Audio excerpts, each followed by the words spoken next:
This past weekend, I checked out the European Christmas market at the Union Depot. Here's a little recap of my visit. I went on the day of the bake sale, so that's where I decided to start my journey. This first booth was for Nicolette's Macaroons, which I've seen before but never gone into their store, so I decided to try some of their products. Their macaroons were absolutely amazing. Right next to them was a booth for the Buttered Tin, and they had these giant sugar cookies for only $4. That's ridiculous, and I love sugar cookies, so I had to get one for myself. This was amazing. A little ways down from them was a booth for bee-friendly cocktails with a cause. Now, I'd never heard of them before, but decided to give their products a try. I went ahead and bought a variety pack of some old-fashioned mixes. Then I found this booth called Tipsy Pies, which specializes in alcoholic desserts, which you know I had to try. I got the rum chata cheesecake, which was phenomenal. The next booth I stopped at was for That's Amore, which of course I had to support as an Italian, and this is where I got a bag because my hands were starting to get pretty full. The next stop was at T-Rex Cookies because you get so much for your money. Look at how big these cookies are. At this point I decided I needed a little something more than just sweets, so I got a hot dog and a root beer, which really hit the spot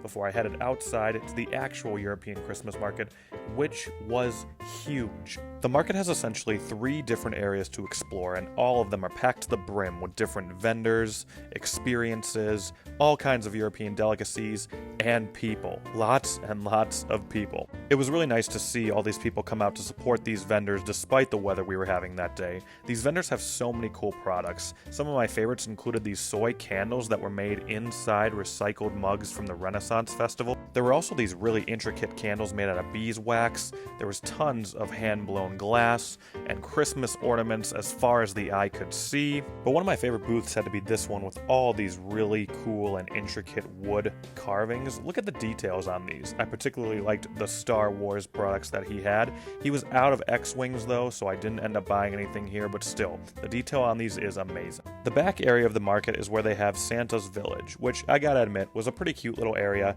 If you have small kids, this is where you're gonna want to take them. They can mail their letters to Santa at the post office, and you can even book them tickets on the North Pole Express. All the kids on here look like they were having the time of their lives, and while they're doing that, you can feel free to go and get yourself some mulled wine in the collectible mug. You can get either the snowman or a little shoe. I got the snowman though. Before I wrapped up my visit, I decided to go back and get some beignets because a friend of mine did highly recommend these, and I'm so glad I did. First of all, definitely very good size, came with some whipped cream, and overall, 10 out of 10 flavor-wise. I love me some good beignets. My last stop was to circle back to the Star Donut booth because I wanted to buy both this t-shirt and this hat, and when I did that, I saw they also make coffee, so I decided to buy a bag of that as well to support local Minneapolis coffee shop. And that was a wrap on my visit to the European Christmas market. If you haven't checked it out yet, I highly recommend. You can find it at the Union Depot in St. Paul, Minnesota.